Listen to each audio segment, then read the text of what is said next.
Welcome to pen point. మనం చూసిన రెండు తెలుగు రాష్ట్రాలుగా విడిపోయాయి. సమైక్య ఆంధ్రప్రదేశ్ కాస్త విభజిత ఆంధ్రప్రదేశ్గా మారిన తర్వాత ఓవైపు ఆంధ్రప్రదేశ్గా ఒక ప్రాంతము, తెలంగాణగా మరొక ప్రాంతము విడిపోయిన నేపథ్యం మనం చూసాం. ఈ పరిస్థితుల్లో రాష్ట్రాలుగా విడిపోయిన అన్నదమ్ముల్లాగా మనం కలిసి ఉండాలన్న గత పాలకులకు సంబంధించిన మాటలు కానివ్వండి, అంతకుముందు జరిగిన పరిణామం కానివ్వండి అలానే వస్తూ ఉన్నాయి. అంతకుముందు 2014కు ముందు రాష్ట్ర ఏర్పాటుకు ముందు జరిగిన పరిణామాల్లో ఆంధ్రప్రదేశ్ సంబంధించిన ప్రజలని, ముఖ్యంగా పెట్టుబడిదారులని, రాజకీయ నాయకుల్ని ఇక్కడ ఉన్న ప్రతి ఒక్కరూ కూడా విమర్శించారు. వాళ్ళు ఈ రాష్ట్రాన్ని వదిలిపెట్టి పోవాలని చెప్పి హెచ్చరికలు కూడా జారీ చేశారు. అయితే ఒక్కసారి రాష్ట్రం ఏర్పడిన తర్వాత పరిస్థితుల్లో పూర్తి స్థాయిలో మార్పు వచ్చింది.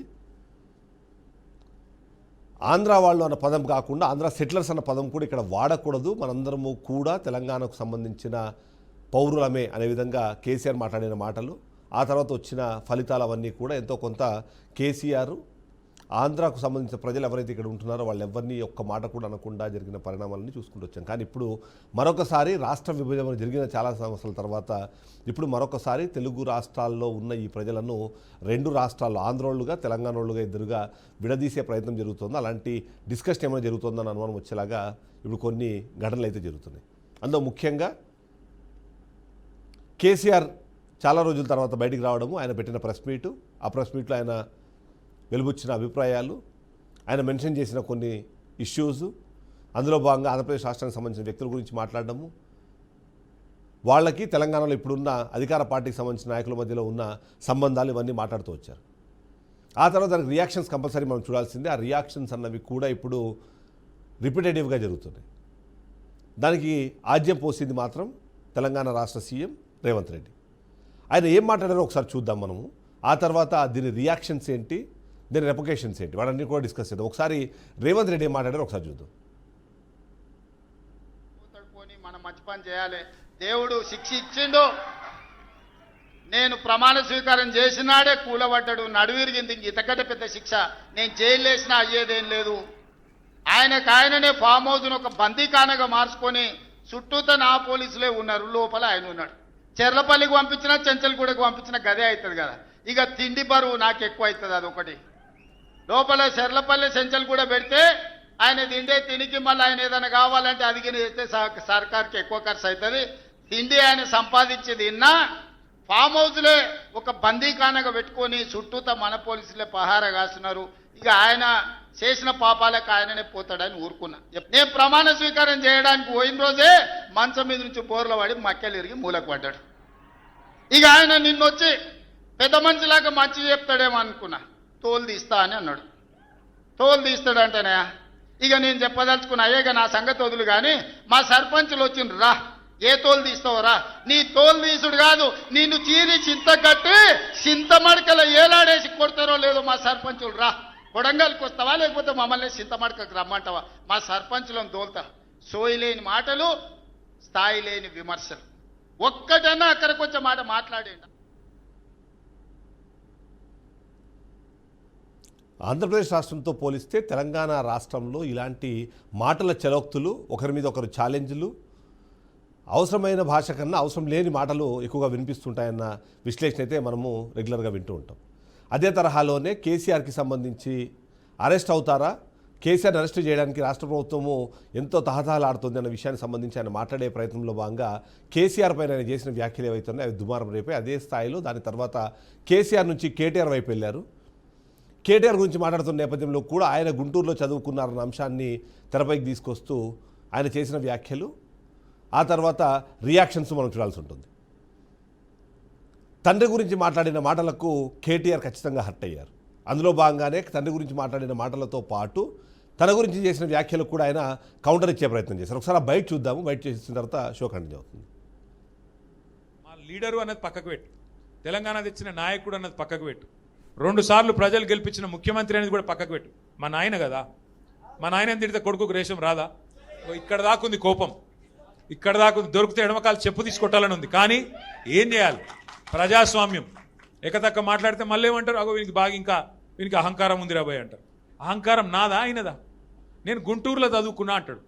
అరే నేను గుంటూరులో చదువుకుంటే నీకేం వచ్చింది రాబోయ్, నాకు అర్థం కాదు. అప్పుడు ఆంధ్రప్రదేశ్ కలిసి ఉండే, నేను గుంటూరులో చదువుకున్నా, చదువుకున్నా, మళ్ళీ హైదరాబాద్లో చదువుకున్నా, పూనాలో చదువుకున్నా, అమెరికాలో చదువుకున్నా, నేను ప్రపంచం అంతా చదువుకున్నా. నీ లెక్క చదువు సందే లేకుండా తిరగలేదు. మీ అమ్మాయి నీకు చక్కగా తోవ చూపెట్టలేదు. నేనేం చేయాలి దానికి? నీ ఏడిపోయింది నా మీద. అవో వీనికి ఇంగ్లీష్ వస్తుంది అంటాడు. అరే నాకు వస్తే నీకేం నొప్పిరా నాయన? నేర్చుకో. నేను హిందీ నేర్చుకున్నా, ఉర్దూ నేర్చుకున్నా, రేపు అవసరమైతే గోర్మాటి భాష నేర్చుకుంటా. నువ్వు నేర్చుకో. నేను కూడా నాపిండా? నిన్న వద్దన్నాడు ఎవడన్నా. నువ్వు కూడా నేర్చుకో. దానికి కూడా ఏడిపోయి నా మీద. నేనేం చేసిన? ఇంకొక అంటే నాకు ఎక్కడ గమ్మత్ అనిపిస్తుంది అంటే, నేను ఆంధ్రాకి పోయి ఇంటర్మీడియట్ చదువుకుంటే తప్పట, కానీ ఆయన ఆంధ్రాకి వెళ్ళి అల్లుడిని మాత్రం తెచ్చుకోవచ్చట. ఈ అమ్మ ఇది ఎక్కడ కథ రాబోయ్. అందుకే ఇక ఆయన పేరు ఏం పెట్టినట్టుగా నేను ఇట్లా లాభం లేదని చెప్పి మనోని పేరుగా అల్లుడు భీమవరం కదా, అందుకే ఈయన సిట్టినాయుడు పేరు కూడా భీమవరం బుల్లోడు అని పెడితే అయిపోతుంది. ఊకే వెలుగు భీమవరం బుల్లోడు మనకు నీతులు చెప్తున్నాడు. అరే ఆంధ్ర అంటే మరి ఆంధ్ర వల్ల ఓట్లు కావాలి, ఆంధ్ర వల్ల చుట్టూ తిరగాలి, కానీ మళ్ళీ ఆంధ్రాని మాత్రం నేను పోయి చదువుకుంటే నీకు నచ్చినది నీకే. సో కేటీఆర్ భాష కూడా ఖచ్చితంగా అభ్యంతరమే. ఆయన మాట్లాడిన అంశాల్లో కొన్ని అంశాలని మనము చూడాలి, మరి కొన్ని అంశాలని విమర్శించాలి. ఒక రాష్ట్ర ముఖ్యమంత్రి ఆయన ఏ ఉద్దేశంతో మాట్లాడినా, ఏ ఆలోచనతో మాట్లాడినా, మీరు అలాంటి మాటలు మాట్లాడకపోతే బాగుండేదేమో అన్నదే ఒక అభిప్రాయం అయితే వినిపిస్తుంది. అదే సందర్భంలో ఆయన చెప్పినట్టుగా ఒక తండ్రికి కొడుకుగా అలా రెస్పాండ్ అవ్వాల్సిన అవసరం ఉంది అనే విధంగా ఆయన చేసుకున్న మాట ఏదైతే ఆయన చెప్పుకున్న మాట ఏదైతే ఉందో దాన్ని కూడా కొంతమంది యాక్సెప్ట్ చేస్తున్న నేపథ్యంలో సరే అది పక్కన పెడితే ఆంధ్రప్రదేశ్గా మిగిలిపోయిన తర్వాత, ఆంధ్రప్రదేశ్లో తెలంగాణ పక్కకు వచ్చిన తర్వాత ఇంకా ఆంధ్రప్రదేశ్ సంబంధించిన అంశాలు మాట్లాడడం అన్నది, అప్పట్లో ఉమ్మడి ఆంధ్రప్రదేశ్గా ఉన్న సందర్భంలో ప్రతి ఒక్కరు ఇక్కడి నుంచి అక్కడికి, అక్కడి నుంచి ఇక్కడికి వచ్చి చదువుకున్న వాళ్ళు, ఉపాధి అవకాశాల కోసం ఉన్న వాళ్ళు, ఉద్యోగాలు చేసిన వాళ్ళు, జీవితాన్ని మార్చుకున్న వాళ్ళు ఎంతోమంది ఉంటారు. కానీ ఆ సందర్భంలో ఇలా ఆంధ్రాకు సంబంధించిన అంశాలు మాట్లాడడం ఏమాత్రం సమంజసం అన్నదే వినిపిస్తుంది. ఇక ఇదే అంశం పైన హరీష్ రావు కూడా రెస్పాండ్ అయ్యారు. హరీష్ రావు కూడా ఆంధ్రాకు సంబంధించి కానివ్వండి, అలాగే కేసీఆర్ మీద చేసిన వ్యాఖ్యల మీద కానివ్వండి స్పందించారు. ఆ బయట ఒకసారి చూద్దాం. టైం వస్తుంది బిడ్డ, నువ్వేదో బిర్ర వీగుతున్నావు, అహంకారంతో కళ్ళు నెత్తికెక్కి మాట్లాడుతున్నావు. మళ్ళీ గెలుస్తా, 2/3 గెలుస్తా అని పెద్ద శపథాలు చేస్తున్నా అని మాట్లాడుతున్నావు. వెనకడ కూడా గిట్లే శపథం చేసినావు. కొడంగల్లో ఓడిపోతే రాజకీయ సన్యాసం తీసుకుంటా అన్నావు. పొల్లు ఒడగొట్లే నిన్ను కొడంగల్లో. రాజకీయ సన్యాసం తీసుకున్నావా? మాట తప్పినవా? మాట తప్పినవు నువ్వు. మాట తప్పుడు నీకు అలవాటు, పార్టీలు మారుడు నీకు అలవాటు, పదవులు కొనుక్కోవడం నీకు అలవాటు, కమిషన్లు కొట్టుడు నీకు అలవాటు, చిల్లర మాటలు మాట్లాడు నీకు అలవాటు. ఎందుకు ఈ పిచ్చి మాట? సో ఈ మాటల యుద్ధం అయితే కంటిన్యూ అవుతూనే ఉంది. ఓవైపు బీఆర్ఎస్ పార్టీ నుంచి, అలాగే కాంగ్రెస్ పార్టీ నుంచి ఒకరికొకరు విమర్శలు, ప్రతి విమర్శలు చేసుకుంటూనే ఉన్నారు. ఆది శ్రీనివాస్ వైపు మాట్లాడితే మరోవైపు శ్రీనివాస్ గౌడ్ మాట్లాడుతున్నారు. సో ఓవరాల్గా చూస్తే ఏంటి ఈ మాటలు మాట్లాడడం వల్ల ఏంటి లాభం, ఏంటి ప్రయోజనం, ఏంటి, ఎందుకు దీన్ని ఒక హ్యాబిట్గా మార్చుకున్నారు అన్నది ఒక ప్రశ్న అయితే ప్రతి ఒక్కరికి వినిపిస్తుంది. అందులో ముఖ్యంగా ఇక్కడ వినిపిస్తున్న అంశము గతంలో కేసీఆర్ చేసే వ్యాఖ్యలు కానివ్వండి, మాట్లాడే మాటలు కానివ్వండి, ముఖ్యంగా ఆంధ్రప్రదేశ్ సంబంధించిన ప్రజల పట్ల, ఆంధ్రప్రదేశ్ సంబంధించిన నాయకుల పట్ల, అప్పట్లో రాష్ట్ర విభజనను వ్యతిరేకిస్తున్న నాయకుల పట్ల ఆయన చేసిన వ్యాఖ్యలు చాలా వ్యంగ్యంగాను, కొన్ని సందర్భాల్లో అభ్యంతరకరంగా కూడా ఉన్నాయి. కానీ వాటిని అప్పట్లో ప్రజలు ఎంజాయ్ చేశారు. ఉద్యమకారులు వాటిని ప్రమోట్ చేశారు. ఎంతోమంది గాయకులు వాళ్ళందరూ కూడా కేసీఆర్ ఉపయోగించే భాష ఏదైతే ఉందో ఆ భాష అలానే ఉపయోగించాల్సిన అవసరం ఉందనే విధంగా కూడా కవులు, కళాకారులు కూడా చెప్పిన నేపథ్యం మనం చూసాం. అంటే ఇప్పుడైతే రాష్ట్రం విడిపోయింది. రాష్ట్రంలో ఉన్న ప్రజలు ఇప్పుడు తెలంగాణ రాష్ట్రంలో ఎవరైతే ఉన్నారో వాళ్ళందరూ కూడా నా ప్రజలే అన్నట్టుగా మాట్లాడాల్సిన అవసరమైతే ఖచ్చితంగా ఉంది. ఈ నేపథ్యంలో రేవంత్ రెడ్డి చేసిన వ్యాఖ్యలు ప్రజలకు సంబంధించినది కాదు. రేవంత్ రెడ్డి చేసిన వ్యాఖ్యలు కేవలం కేటీఆర్ సంబంధించిన ఆలోచన విధానం, అందులో ఆయన చదువుకున్న పద్ధతి, ఎక్కడెక్కడో తిరిగి వచ్చారో అనే విధంగా ఆయన చేసే వ్యాఖ్య, అందులో ముఖ్యంగా అమెరికాలో అప్పట్లో ఆయన అడ్లు తోముకున్నారో అని చేసే ఆ కంపారిజన్లో భాగంగా చేస్తున్న వ్యాఖ్యలుగా మనం వాడు చూడాల్సిన అవసరం అయితే ఉంది. అదే సందర్భంలో కేటీఆర్ చేసిన వ్యాఖ్యలు ఇవన్నీ మనం చూస్తున్నాం. ఎందుకంటే ఇక్కడ ఒక్కటైతే షోర్గా మనకు కనిపిస్తుంది, ఎవరైతే అగ్రెసివ్గా మాట్లాడుతున్నారో, ఎవరైతే వ్యంగ్యంగా మాట్లాడుతున్నారో, కాస్త భాషని ఒక అడుగు దిగి మాట్లాడుతున్నారో వాటిని ప్రజలు ఎంజాయ్ చేస్తున్నారు అనేది వాళ్ళ ఒపీనియన్.